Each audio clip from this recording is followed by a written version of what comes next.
अपने दोस्तों और परिवार वालों को टीबी से बचाने के लिए इन चीजों को ध्यान में रखें।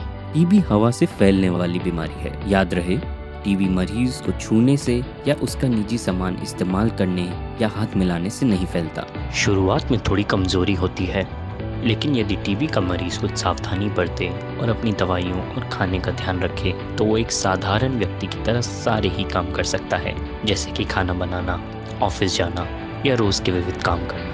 जब खांसना या छींकना हो तो नाक और मुंह को हमेशा रुमाल, दुपट्टा या टिश्यू से ढकना चाहिए। अगर हाथ का इस्तेमाल किया गया तो तुरंत हाथ साबुन से धोने चाहिए। और सबसे आसान तरीका, अपने बाजुओं का इस्तेमाल मुंह को ढकने के लिए कीजिए, ताकि छींक और खांसी द्वारा निकले हुए जीवाणु हवा में ना फैले। ये बहुत ही अहम और ज़रूरी है। अगर थूक आए तो यहाँ वहाँ थूकना नहीं चाहिए। एक टाइट ढक्कन वाले डब्बे में थूक सकते हैं। जिस डब्बे में थूक हो उसमें आधा चम्मच ब्लीच पाउडर डालकर रात भर रख दें, फिर सुबह उसे फेंक दें। इसके बारे में आप अपने स्वास्थ्य केंद्र में भी जानकारी पा सकते हैं। दवा खाने जाना हो तो मुंह को हमेशा हैंकरचीफ या रुमाल से ढकें।